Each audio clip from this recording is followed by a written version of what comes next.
Yeah, so the biggest thing that messed me up was the fact that maps are predicates.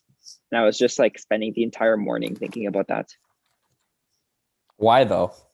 Yeah, I know, right? Why? It seems like, I mean, well, the thing is, like, I kind of have like, I guess maybe it's a bad habit of always thinking of like predicates as sort of like true or false functions. So I don't know about that. Yeah, I know that's what is so messy, but I found like a cool reason. Like, yeah, you're right. A predicate is just something that might be a lie. That's like my feel good definition. And the thing is, when you have like a map that goes like from one, let's say you just have a set with one element and a set with one element, and they're pointing to each other. So the reason you can say that it's a map is because I might be lying. It might be true that if the element is in one, it's in the other. But it might not. I could also, yeah, I could also write it down and be lying. So it's So like actually, like, because we usually like think of maps as like you start with something and then you like transform it somehow and then boom, it's a new thing. But it's actually like a predicate of two variables where you exactly that take these two and then check, do they satisfy, like, is this true? Yeah. No, literally, this is the image I came up with.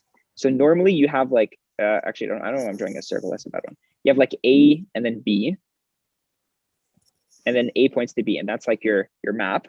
But I'm thinking what it actually is that you have A and then B, and they both go together to give a true or false. Yeah, true. Oh. Okay, anyways, I think Temen should now be Temen's on B. Oh, okay, cool. Windows connection working? Yes, sir. Oh, okay. You gotta raise your volume though. For some reason, it's super low over here. Testing. Like I can hear you, but if you could put your volume higher, I don't know how. I think that's a setting on your microphone. Is there a Zoom way to change microphone, that? so I am not sure how I do that. Can you change it in Zoom preferences? Yeah, I'm checking that. Yeah, input volume. Yeah, I don't think I can do it on my end. 1 second. Settings. Yep, I see where in settings I go to. This settings. I can't find settings on my side. So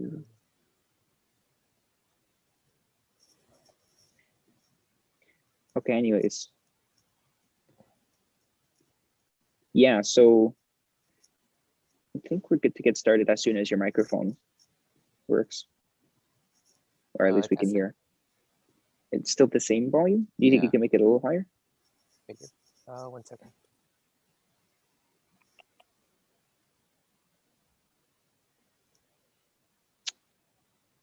Cool.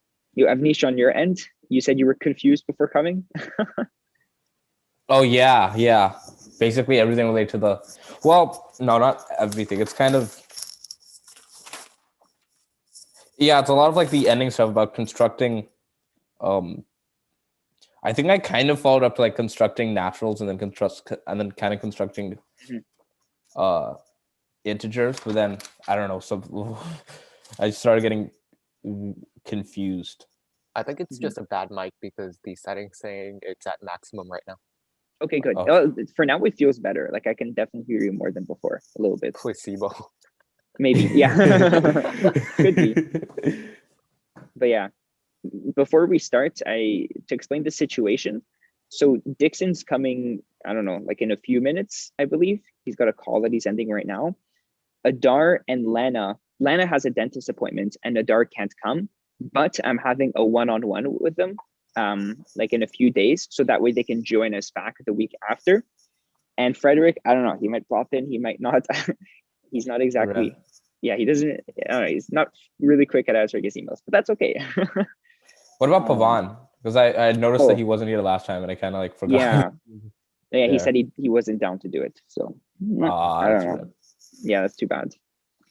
But yeah, in any case, let's get started so I posted this in the chat. You guys can all see the list of stuff. I mean, I also posted it in Slack too, but it's like a nice guide for us to follow.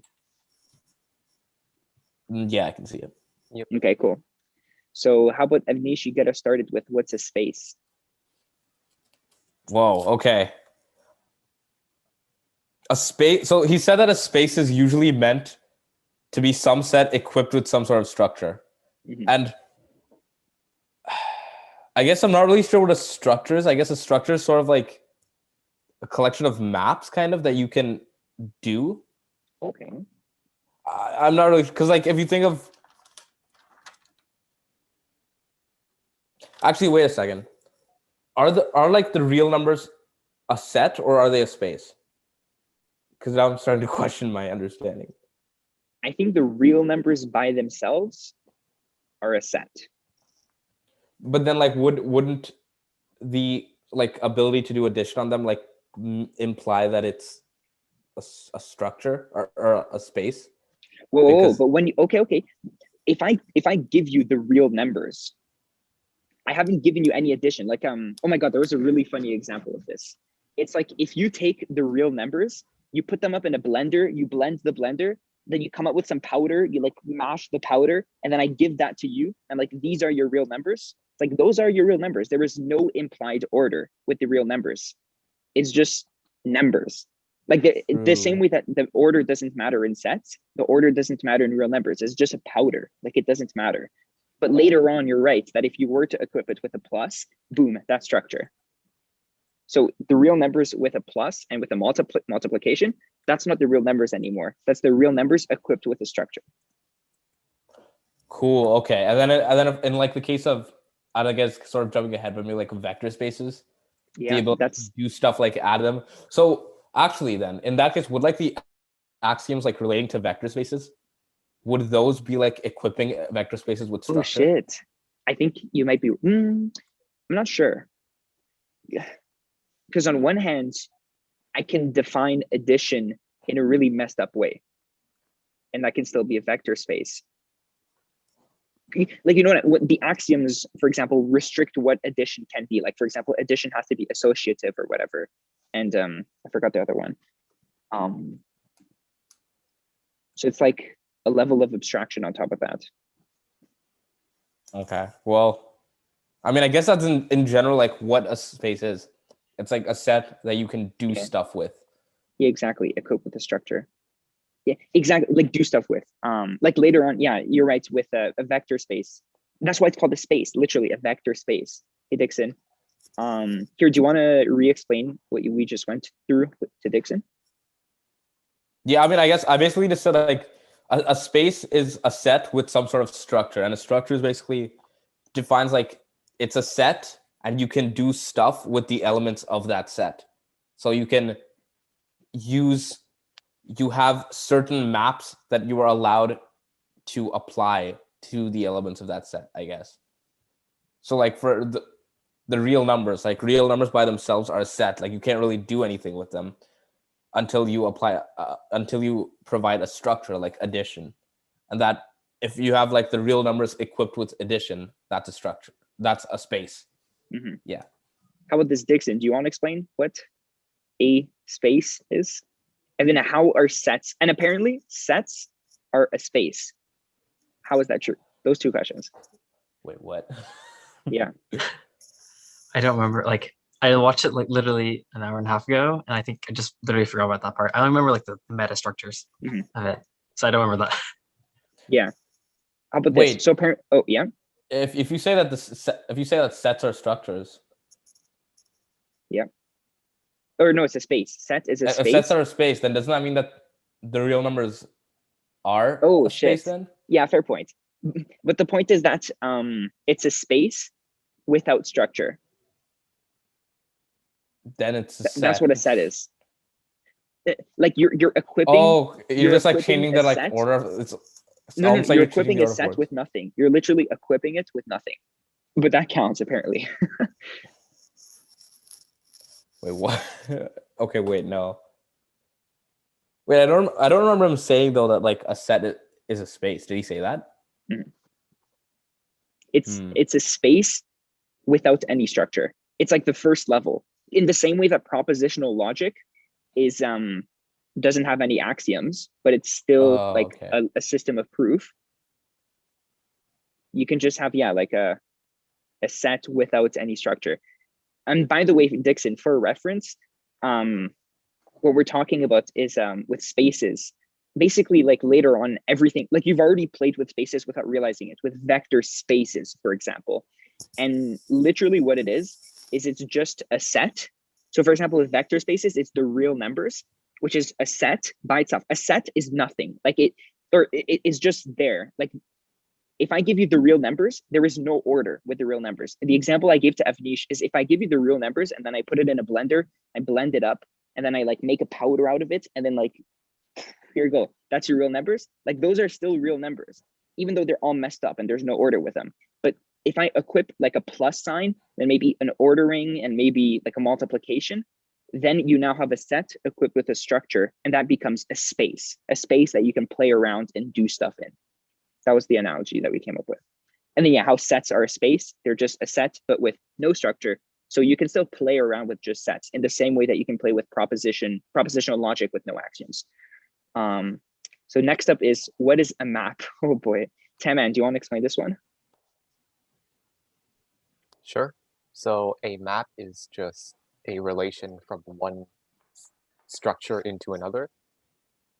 Well, from one set into another, we say structure when we want specific properties, like isomorphism, but for now it's just a, we can claim it is a function from one set into another, as in for everything in your first set, you give it something in the second set, is what we would generally say, but here we say that given one thing in the first set and one thing in the second set, the map relates them by saying that the proposition over them evaluates to true, as in they are related in some propositional way. Why can't we And just if simplify and just say it's a function? Like where Because it takes we one don't- thing and outputs another. Because the problem is Schiller skipped the step of defining ordered pairs, and without ordered pairs, he can't define functions yet, so he has to do it this roundabout way. Wait, why can't you just use a function? I think You don't have functions until you have ordered pairs, and we don't have ordered pairs yet, so we can't. What are order pairs? Okay, What are so order paired? if I gave you A and B, then by axiom of union, you have a set that contains A and B together, right? But there's no notion of A comes before B because the set does not have order. Whereas if you think of your Cartesian coordinates, if I gave you x comma y, Cartesian I'm coordinates telling have not been covered yet. exactly. So I'm saying x is your first element, y is your second element. That's in order. Now you can define an ordered pair using set theory, but Schiller didn't do it yet. And a function is just a set of ordered pairs. And if you don't have ordered pairs, then you can't have sets of ordered pairs. Therefore, you don't have functions. So you got to do it this way with two things together that evaluate to true under this map, then they're related. And that's enough. What about like a computer function where like you can literally input something and output something else? Is that allowed, or is that still ordered pairs? That's an ordered pair, right? Because Okay. it's just the ordered pair of input comma output. And the input comes first. Oh, 'cause yeah. That's what you shove it. Yeah. Because it's like, what if as an input you give the output? It's like the order does matter. Yeah. Mhm. And then I guess to avoid circular logic, you have this weird definition. It's kind of interesting because literally a map is a predicate. And what that means is that it might be true or it might be false. So if I was to give you like, well, I don't know. What would be a false one? Yeah, what would be a false map? What if I told you this? 1 + 1 = 3. Would that be a false map? I think so. No. Well, I mean, like, okay, I guess I'm still thinking of them like as functions, even though we shouldn't be because they're not functions yet. But like, if you say that f of a comma b is a + 1, I guess, and then you say like f of 5 is 12, and then f of 5 12. That's false. I don't know if I said that right. Would you want to re-explain it? Okay, yeah. So let's say you have a map, right? F of a comma b, f of lowercase. Actually, let me just put it in chat. F of a comma b. Or no, I'll share my screen and you can use your iPad. How's that? Actually, I'll have the whiteboard permanently up so people can just write stuff from there. Yeah, because like also I guess chat doesn't show up in YouTube. Yeah, exactly that. All right, so let's see. I guess if I said like f of a b is defined as I guess it takes a and then goes to like a plus 1. Okay. So then if I say Oh, yeah, f I see what of you're saying. actually hold on one second. Yeah, I think you know where this is going. So I say f of Oh, 5, yeah. 12, right? And like- since it's a that's a predicate, lie. right? That's a lie. So this is false. Yeah. I see what you're saying. But if you were to say f of 5, 6, that's true. That's Or true. f Yeah. of 6, 7. So actually, we're used to thinking of like, we're thinking of it as just like one thing, where it takes x and then maps it to like something f of x, but it's actually just like Yeah. it's taking two things and then just telling you if it's true or false. Yeah. So it's like exactly. taking like the input and the output as inputs, kind of, and then the actual Yes. output is true or false. Is whether what you have written down is true or false, essentially. Because Yeah. you might be lying, you might be telling the truth. That's what a Yeah. map is. Yeah, basically. Okay. So I just like clear the whole thing. Yeah. Let me get the next topic. I can't see the chat, so I'm going to open this up. Next one is, why is a map a predicate? Oh, okay, we just went over that. Now is, what is the identity map? Like in terms, I think everything we do from now on, we should think about how it relates to the fact that a map is a predicate. So in this case, the identity map is a predicate, but what does that mean? Do you want to try explaining, Avnish? Or maybe Temin? I'm not sure. So just for context, the identity map is if you have like a set A, what is the identity map? And then you go to the set A, I think. And then, wait, okay, now I'm confused, because what does it mean to map over something? Wouldn't it be like if we define our, oh wait, that's weird. What? Like, I know for a fact that the proper definition of a map is that, yeah, exactly. For every A in this, or no, maybe A is a bad letter. For every X in A, literally X is a part. This is like our epsilon from last whatever. For every A in this, it implies that X is also in B. I think this is the definition of a map. And that's why it might be true or false. Like that's why it's the it's a definition of a map or an identity map. Because if you say like, yes, sorry, of a map. An identity map would just be that this becomes A and this becomes A, I think. I guess. Then it's like, yeah, okay, I mean, always true. In general, I guess basically, like if we're thinking of a map as a predicate, then it just tells you if your two inputs are the exact same thing. So if you have f of a comma a, then it'll spit out true. But if you say f of a comma b, where a is not equal to b, then it's false. Oh yeah. Well, what do you mean by equal? I think you mean like if X is a part of A, then X is a part of B, which might be true or it might be false, depending on a lot of factors. Well, because you can have like a function that takes that like maps like the natural numbers to the natural numbers, but like in a different order. Yes, exactly. So it's not, I mean, like, mad. Yeah. So like, you know, you could have like, it takes in an odd number.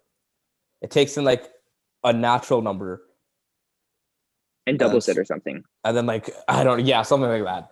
So, I mean, it's still like, in both cases, it's coming from the same set, but it's like not the identity, you know? It's like the identity is literally just, it takes in two things and checks if they're the same thing, is what I think.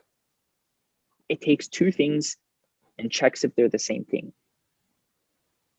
That is the identity. So if you were to have like a set A, which is just the empty set, I don't know, how about we take an easy example? What is the identity of A comma A outputs true? I'm so confused. Yeah, so identity A comma A would output true. And then let's say, yeah, it would always be true. Yeah. Can you come up with an example when it's false? If A is not equal to A, I mean, okay. I don't really know what that would mean. 1 is not equal to 1. Let's go. I mean, you could introduce it as an axiom. I Well, guess, if you said A is equal to B, okay. then the identity map would spit out AB equals true. Okay. But if you said like A is not equal to B, then identity Oh shit! I see what you're saying. AB is false. Maybe identity only takes one input. Identity is a property instead of a relation. Maybe that's what it is. Because it doesn't make sense for identity to take two inputs, because you're just taking one input, duplicating the input. Well, all maps technically take in two inputs. You're right. Right? Just you're right. I mean, again, if we again like think of it as a function, A becomes identity A. That basically means A becomes A. One sec, I have a question. Tema, did you ask for control for writing? Can you not write yet? Can you see me writing? No. You guys can't write? No. Well, he just wrote something. Yeah, Tema just wrote in green. Okay, let me try. Okay, good. Yeah. Nice. Okay, I'm so confused because I'm getting like a request saying Zoom would like to whatever accessibility feature. But apparently I think you guys can write without me answering the box. So I'm just not going to answer the box. Oh, nice. Okay. Can you see me writing? Oh. No. Wait, Dixon, are you the one making the dots? I'm not making the dots. No, that you're not making the dots.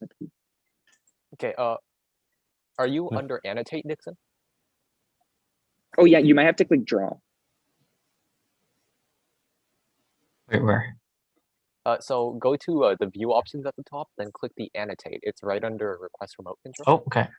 Yep. Oh, damn. Yeah. Hey. Hey. There you can see. All right, good. Now we can all doodle along. So yeah, what was I going to say? I think the example that you gave with taking x and then going to x plus 1 is a good one. And then trying to figure out what exactly this means. Like, what the hell does this mean? By the way, can we agree? Oh, wait, can we agree that plus 1, by the way, is just adding a bracket? Yeah. No, that's like the single point of contention I have with his entire lecture series. Really? It's the stupidest way to do things because it's, okay, so every time he adds a bracket, it's simple. But then, okay, so the reason why the natural number is when you define the successor function, you do it, he does x maps to open bracket x, click sum, right? On a mouse with high DPS, so don't ask. Usually, people define it in normal set theory. They do it x maps to x union x bracket itself. Now, the top version looks a lot simpler, and then you might be wondering why the hell would anyone go with the bottom version, right? That's more complicated. But the bottom version allows you to do things like ordering by inclusion. It allows you to have a natural like cardinality by bijection. It allows you to you do said a the lot words of, that I don't understand. Yeah. Okay. So first of all, Okay. ordering by inclusion, that means if a set is a subset of another, then that number is less than another number. So like if I give you one, Wait, re-explain. Okay. So if 1 is a subset of 3, therefore 1 is less than 3. In the second version. But that does not work in the first version because in the first version, the only subset is the previous set. It's not all the previous sets, it's only the immediately previous one. So that just But you can say the subset of subsets, right? Can't you refer that? And then secondly, with the first version, there's something that you can do called cardinality by bijection, as in if you can prove that there is a bijection between, let's say 4 and your set A, then you can say A has cardinality 4. But with this thing, every single number only has one element in it. So you can't construct a bijection with anything. Whereas in here, in the second version, every single n has n elements inside it. So if you can construct a bijection, you can say, oh, it has that many elements because there exists a bijection between it and that number. So essentially for like 100 years now, set theorists have been going with the second version because it's the superior version in every single way. But then Schiller just insists, no, I'm going to go with the simpler version. And it's just, oh, look, he's joining the room. Let's go. Okay. I'm joking. Yeah, I imagine he just watches the YouTube video and then Tanner's just going off. It's just like, I like his lectures, but this is the only like Yeah. big pet peeve I have. Okay. But that's my Okay, that's wait. my 5 minutes. Can you give me an example of that though? Like, Wait, I have a question. I don't know, like- it's exactly as you're saying. Oh, actually, yeah. Go ahead and write if you're ready. Yeah, go ahead. Yeah. Okay, cool. like if you start with this, right, and then you do like, I'm just gonna say like there's 5 brackets here. No, okay, that's not How quite it. does that work? Okay, first of all, so 0 is still defined to be the empty set, right? Mm-hmm. 1 is defined to be the empty I set see. union with the set containing Oh, the empty set, cool. which is just the set containing the empty set, right? Wait, what?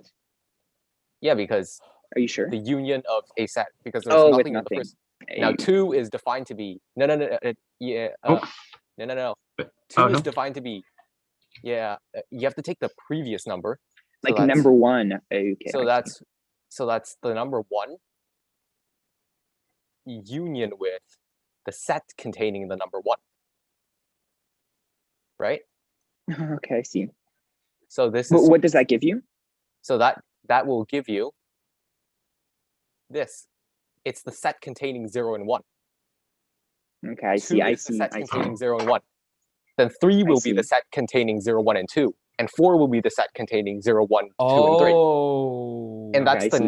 that's the perfect natural definition of it. Yeah. This Because then you this can one, define ordering, and you can also define like with the and similarly sized numbers. exactly. Whereas this version does not allow any of those properties, even though on paper Oh, it looks cool. simpler. So it's like So in you that can. This case- one. In this Huh? case, like when you go up by 1, you're appending a Oh, yeah. term with like You an can extra think of bracket. it as that way. Yeah. But yeah. Damn. Okay. Whoa. And you're saying this is better in every single way. I'm saying this is better in every single way. And not just me, like Everybody. Hundreds. Everyone is Like saying it's better everyone. in every single way. it's yeah. Okay. Yeah. Well, Okay. what I'm wondering though is that like he probably knows about this, No, right? So why didn't? He knows about this. There's no doubt in my head that he doesn't know about this. I'm just assuming it's for simplicity's sake. Probably I guess like the same simplicity. reason why he doesn't introduce ordered pairs, because at the end of the day, his goal is to teach physics, quantum I mechanics, see. right? Like Yeah. his goal is not to go into the nitty gritty of set theory. He has higher purposes than that. Okay, I see. And he's trying to get to what his purposes are as fast as possible. So you're saying that we could have done ordered pairs before this lecture, basically, like before defining what a map is. That is the natural way to do things, because a function is a set of ordered pairs. So if you want to define what a function is, you define ordered pairs first. So if we would define what ordered pairs are first, then could we say that a map is a function? A map is a function, yeah. Well, it's just in this, you're just formulating two exactly the same things in two kind of different ways, but it's just the same thing. Do you know if they're Ooh. exactly the same thing or they're slightly different? Like defining a map using ordered pairs and defining a map using predicates. Yeah, Like it's the same thing, because in Okay. either case, you're just saying, okay, so in here, you're saying two things are related when the map returns a truth value, but you don't know what the map does to return that truth value, right? Once you have an ordered pair, Wait a second, Because- yes you do. I think you do. No.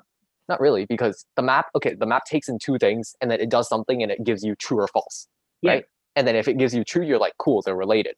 But if it gives you false, then you're like, okay, they're not related. Therefore, that's not Oh, a part of the function, right? But you don't actually know exactly what it's doing on the inside. There's some machinery going on in there that spits out true or false, right? And sure, you can define some equations, but it's not very rigorous. Once you have an idea of an ordered pair, however, then if you give the map an ordered pair, then it's going to say, this ordered pair is within this set I have. mhm. And if it No, I does, see what you're saying. if it's within the set, then it will turn true. If it's not in the set, then it will turn false. But if we do that, then we have a set of ordered pairs. And a set of ordered pairs is just a function. Yeah, well, given some restrictions, like one input cannot map to two outputs, but that's So if I tell you that this is a map, what I just drew here, or what I just wrote here, as in like this is what is happening behind the scenes with a map. this is weird notation. No. I'm not sure what's going on here. Wait, am I wrong? I might be wrong. Give me a sec. Let me look for sure. Is a relationship such that for each A is a part of A, there exists exactly when B is a part of B. So yeah, I've just written this using the wrong notation. So I'll have to say this with words instead. But if I'm to say that a map from A to B is a relation, so a predicate, such that for each A that is a part of A, there exists exactly one B that is a part of B. Yes, wait. Yeah. Yeah. Oh, I guess I'm just enforcing the fact that I can't have more outputs than there are inputs. That's what a map is. Like in the same way that beforehand we talked about, if you input a Boolean, you can't output a number. Or I mean, like it doesn't make that much sense. No, yeah, like it's not a function or something. Yeah, I think my explanation is not that good. Wait, quick question. Like, how do you take, because like the union of two sets is like the set containing the elements of each of those sets, right? Mm-hmm. So how do you take the union of the empty set with something? Because the empty set's empty, so it has no elements. Oh, Exactly. So if you take all the elements in the empty set, you're just taking no elements, and there you go. So, No, so are you then taking the empty set then, or are you taking nothing? No, I'm just okay. So if I take the union of A and B, I'm taking everything in A and everything in B, and I'm putting together in one set. Well, if one of the sets was the empty set, then taking everything in the empty set is just taking nothing at all. Here, So I'm just taking everything in B. I might have an analogy. So if you have an array of arrays, and then one of the arrays in that array of arrays is empty, and then you flatten out the array, like there will be nothing. You know what I mean? Even better analogy, you have two buckets of apples and a bigger bucket that you're going to pour them both into, but one of the buckets has no apples. Oh, yeah, sure. So you just end up pouring the bucket that has apples. Oh, okay. That makes a lot of sense. Wait, but in that case, like when you do like empty set union set containing the empty set. So you have a bucket containing no apples and a bucket containing a bucket containing no apples. So do you end up with this? Yeah. You poured the bucket into another bucket. Nice. But the bucket that contains nothing poured nothing. I like that. Okay. It's a good analogy. Wait, sorry, I just want to like work through another example real quick. So then if I start with this, and then I do, what happens if I take the union with itself? Well, then you just get itself. Okay. And then if I do, wait, because I'm still like trying to see like how this differs from like, you know, what he did. Right, because in this case, look, okay, so in this case, first of all, the first thing we do is we remove the outside brackets, right? Mm-hmm. And then I put them together in a set.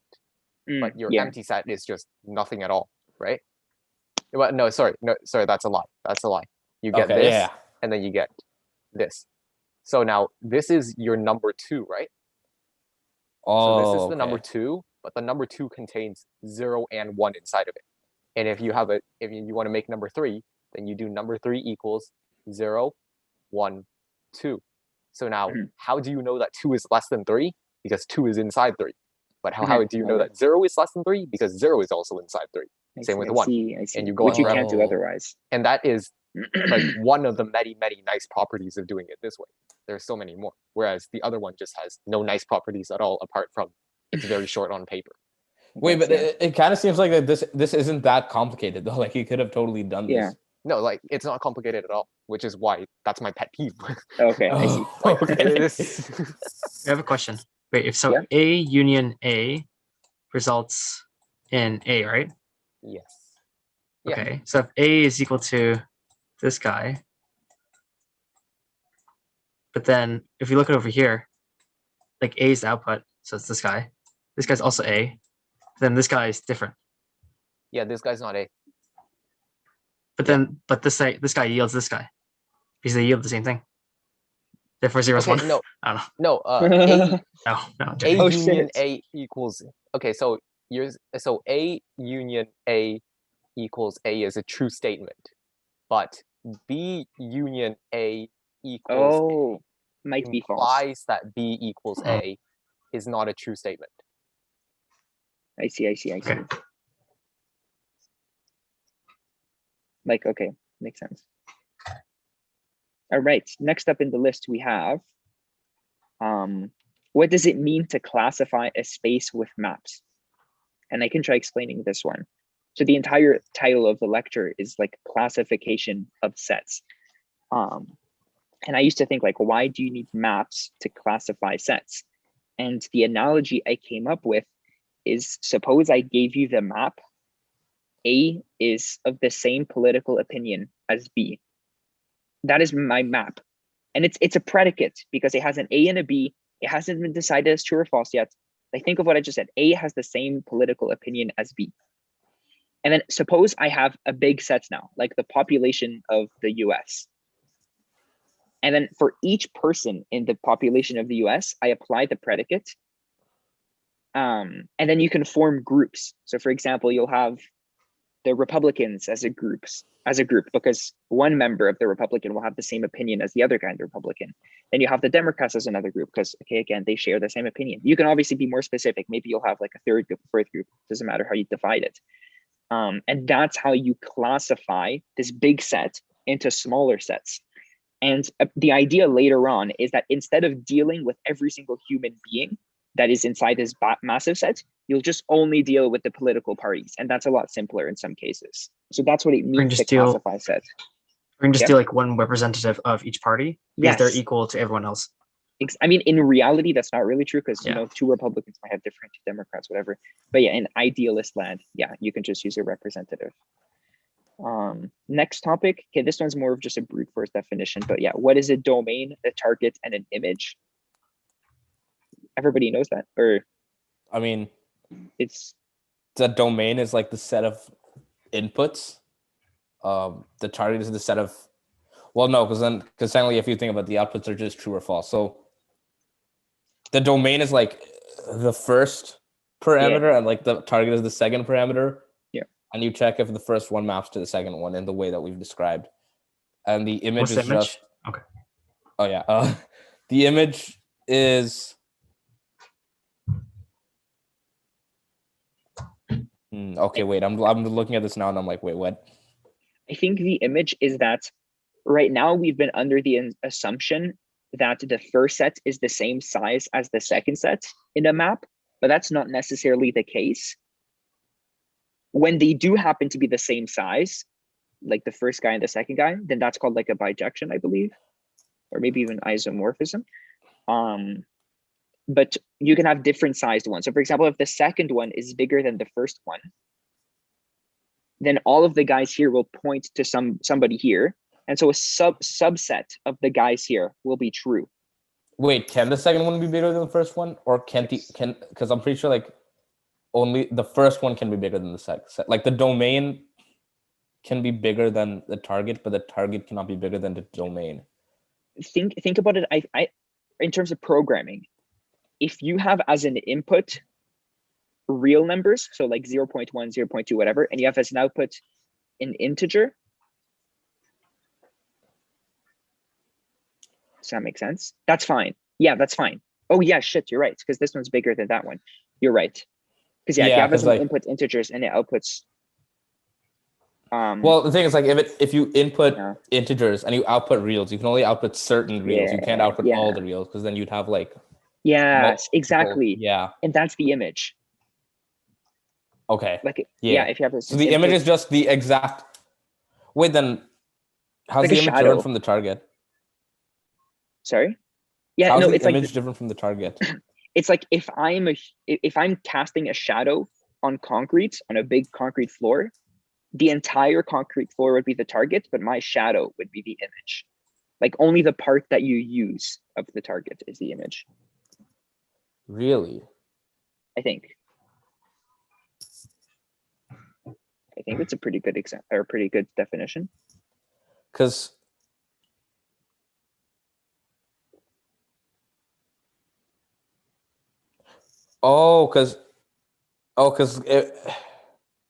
and then if it's surjective, then it should be the same thing.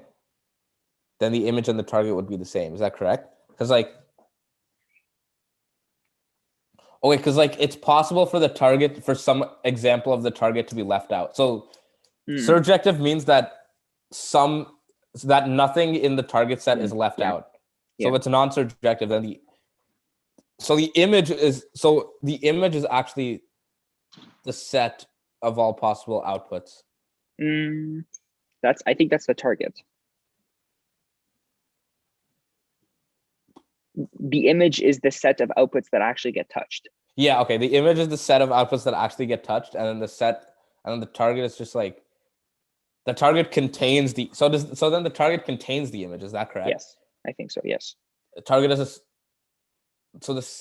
the image is a subset of the target, and not yes. And if it's surjective, then the image is a proper subset of the target, or no? I think if it's surjective, just the target equals the image. The same size. Yeah. That. In linear algebra, is there like a concept called image, if I remember correctly? Image in what? Like in linear or geometry, Yeah. something like that. Okay, are they like basically the same, like related? Can we use that as an analogy, or no? I know when I was doing advanced functions in high school, there was like domain and image. I think that's the same thing. There was. So you don't remember? Oh. For your geometry specifically, Dixon, when you define a transformation on a plane, like for example, a rotation that takes a triangle to another triangle, then that's the image of a triangle because you just think of them as a set of Cartesian coordinates and the function like operating on the entire plane. And you just happen to be considering the specific subset of points that made up that triangle. So then the image of it would be whatever that rotation did. Cool. And like you can say the target is like all possible rotations, right? Yeah. That would be your and then you would claim that your in this case, this transformation you would call an isometry, which is just fancy word for isomorphism, but on like a specific 2D plane with a notion of distance, for example. Okay, I'm not sure I caught that last part. Just big fancy words for not very fancy stuff. Yeah. Okay, cool. Okay, wait, now, so could I technically say that I have, so let's say, like, could I say that I have a map whose domain is the natural numbers?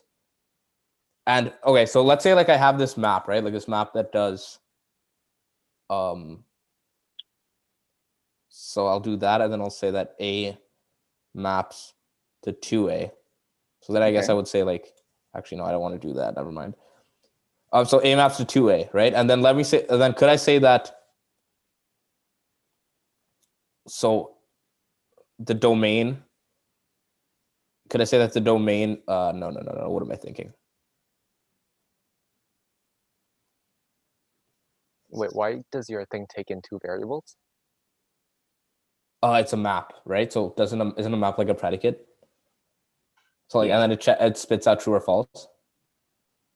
Sure, but you don't write it that way.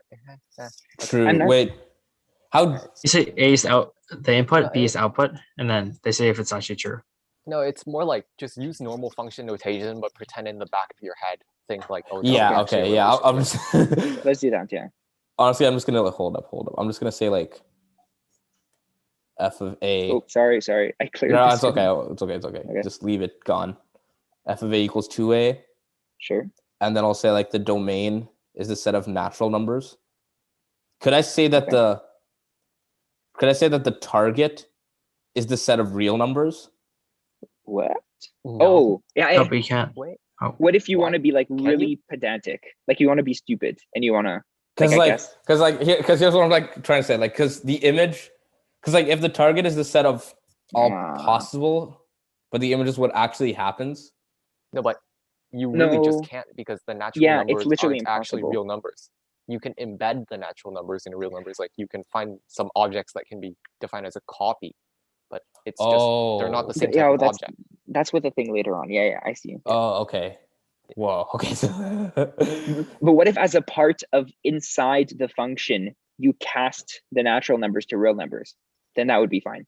Like if I'm programming in C++ and then I take in an integer, and then inside the function I cast the integer to a float, and then I output the float.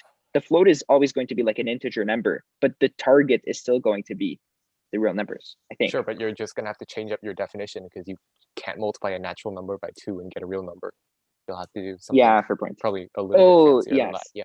Yeah, some stuff would have to happen inside the function. You're right. Yes. Okay, cool. So for that function, the domain will be natural numbers. The target will be natural numbers, and the image is natural numbers, right? Yes. Oh, Okay. No, the cool. image would even natural numbers. Oh yeah, Okay. the image Yeah. would be even. Oh, Yeah. okay, yeah. That makes sense. But yeah.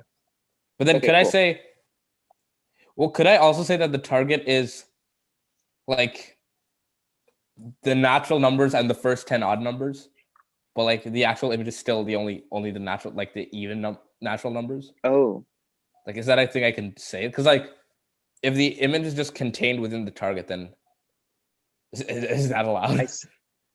I see what you're saying.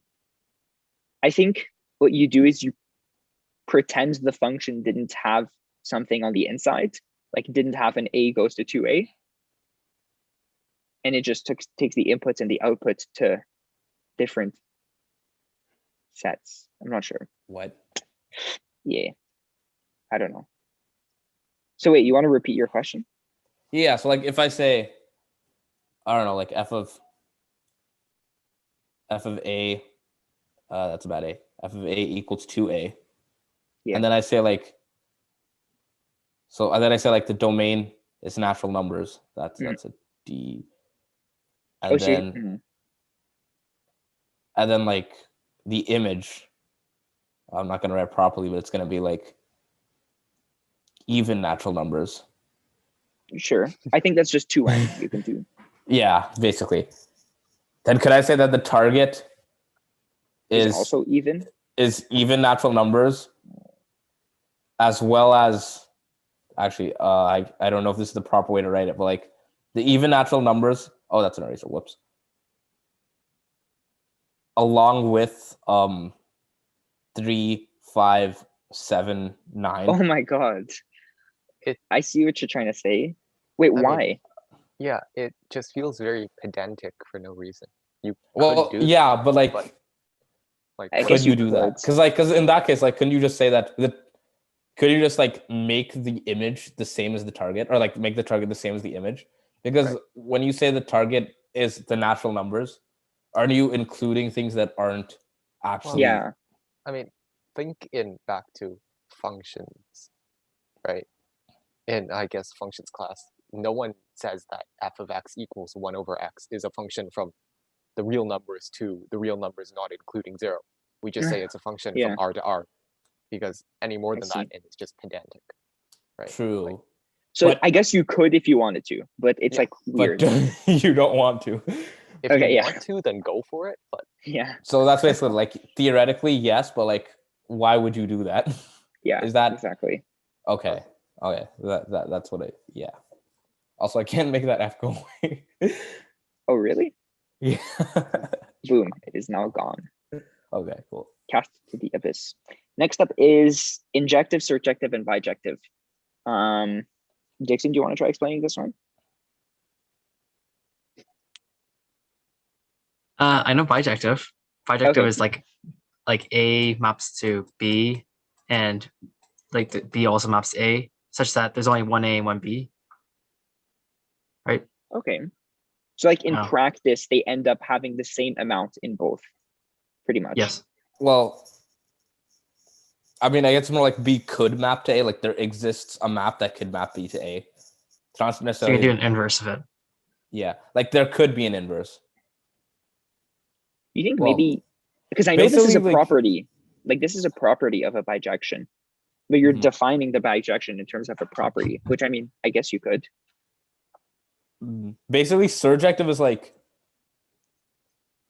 every element of the target. Like the elements, like none of the elements in the target are left out, right? So if I said like, wait, first, can we agree that bijective is injective plus surjective? Yeah. Okay, cool. Yeah. So then surjective. So like, I guess we'll go back to my other weird function, right? Like f of a maps to 2a, and then if I said the target was the even natural numbers, then I could say that it's surjective. Wait, no. How about this? I know. Okay, pretend that like there's a human. There's me. Like I'm standing here trying to draw a person. So I'm sorry if I kind of failed. And then there's like a concrete floor. and then there's the sun. So if I end up covering the entire, like this is my shadow and it ends up covering, I don't know how the shadow, but the shadow ends up covering the entire thing here, then it's surjective because it's like, oof, it like fully covers everything. Everything on the one guy here covers the other guy. And then surjective is the opposite, where it's like every point here must be covered by something here. And then The shadow is, together, like, in here. yes, yeah. Okay. No, so for it to be a function, oh fuck, I'm confused. My analogy breaks down. Wait. I'm pretty sure like Okay. so surjective is basically like when the image and the target are Okay, let's read yeah. this. Every input maps to a unique output. Yes. Okay. So basically, what's not allowed in injective is this. This is not allowed. Yeah, you can't have like two things mapping to the same thing. Each thing, it's a one-to-one correspondence basically. Yeah. And then what's not allowed in injective is this. No, I think I might be wrong. Yeah, well, what you did last time is that not? Oh wait. Oh no, this is not allowed. This is not allowed. Like where your shadow gets cast outside the box. Yeah. Like it's. Well, I always think for some reason I thought it was like surjective, more like oh, this yeah. isn't allowed. Like but I you can't think have. this is also not allowed either. I think it's both. Wait, what? I mean, isn't surjective like every output has a corresponding input? Like there's no like B isn't left out basically. Like the target isn't nothing in the target is left out. That's surjective. Yeah. And then injective is it's one-to-one. Every output, is mapped. Injective is that you can't have like I don't know. We might as well like just draw these things, right? And then Oh yeah, boom. Category. yeah. Or is it? I think so. So like this is not injective. Like two things mapping to the same thing. To the That's same not guy? injective. They have to go like Yes, correct. that. Yeah. Yes, Right. that's right. And then surjective.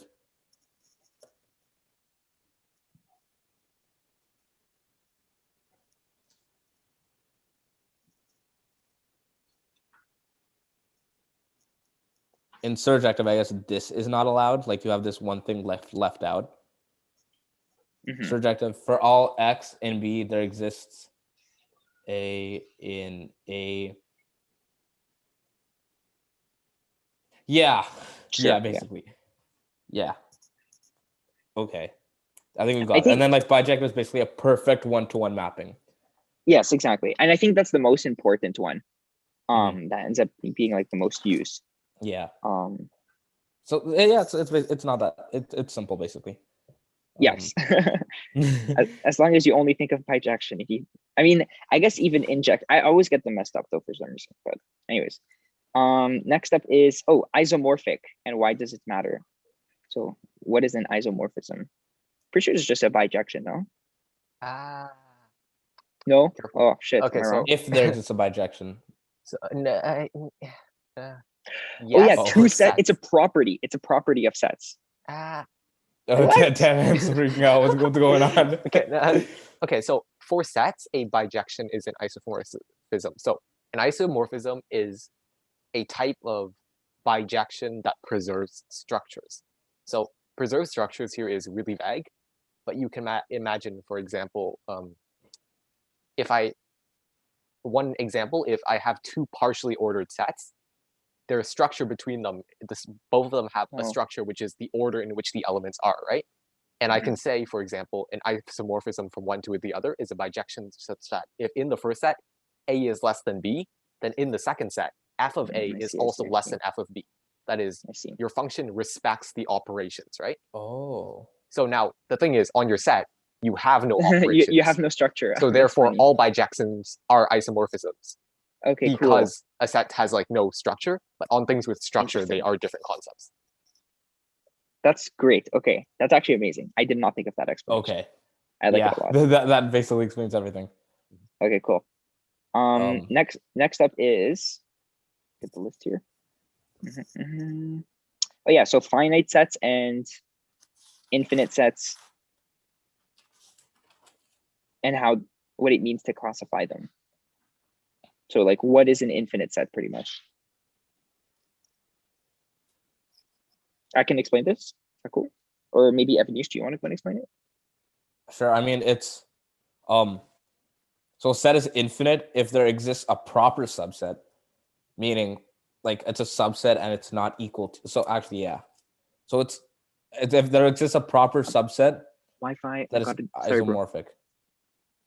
Okay, sorry, I had to mention something to Ben. Okay, so like, yeah, if you can re-explain. I'm just gonna like write down the thing that he wrote. So if B is isomorphic to A,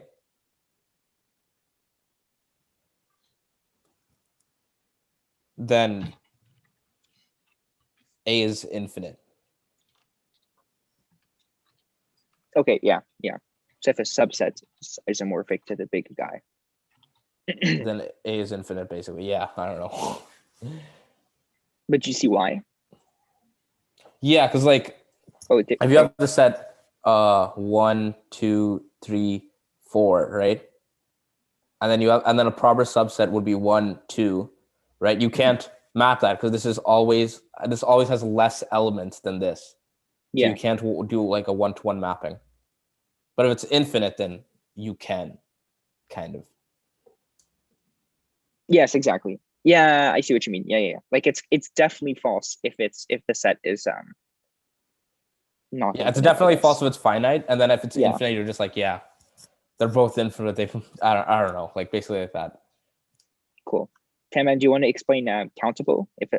What? Oh, yeah. What does it mean to be a set to be countable? Right. Sure. This will be I gotta head off like Dixon in around 5 minutes too. I don't think we're getting through today because today. Yeah, I know. We might have to. It's a long one. Today was the shortest video yet, but also yeah, it also took the long. Yeah, that's kind of weird. Yeah, but yeah, we can continue next week if that is something David feels like doing, or we can just for sure. No, I think it makes sense to continue. Yeah. So countably infinite is just when you're able to be isomorphic or bijective because we're sets to the natural numbers. So there's a certain way in which you can say, oh, this is number 1, this is number 2, all the way up till infinity. But there's a way you can do that. Whereas uncountably infinite is you can't actually number them. So I guess, for example, think of your set of real numbers. You can't actually say, this is the first real number, then this is the second real number, and this is the third real number. Because I can say, okay, I guess 0 is the first real number, but then where do you go from there? Good luck, right? And actually, just before I head off, did you guys know the rational numbers are actually countable? No. What? Yeah, so the rational numbers are not uncountable as you might think. It's a countable set, and let me draw it out. So I'm going to draw a table here, right? I put thick pen, I'm going to keep it like that. So you can imagine this is all the natural numbers, and then I'm going to go down. This is also the natural numbers, right? Yes. And I'm going to change pen thickness now because I'm going to have to write a bit smaller.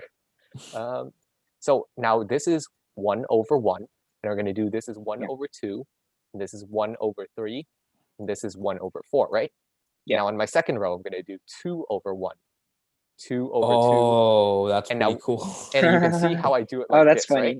It's and now by ordering, I can just zigzag like so, like that. And I just zigzag diagonally back and forth. And then along the way, I can say I discard the duplicates, right? Like 1 over 1 is equal to 2 over 2. So once I do the zigzag and I throw away all the duplicates, I now have an ordering on all rational numbers. Yeah. Whoa. Okay, that's pretty cool. So that is rational numbers cool. are countable. Right? Real numbers are not. Could you say like, and this is probably like a thing that you cannot do. You cannot be like, all right, I'm going to say that the real numbers are countable, but I'm going to start by counting all the natural numbers. And then once I get to the end of that, I'll start doing like okay, so everything else. You can't do that, right? If you want, I'll type it in chat actually. If you want a really cool proof, like this is a really cool proof of how the rational numbers are countable. There's also a really cool one on why the real numbers are not countable. It's called let me just.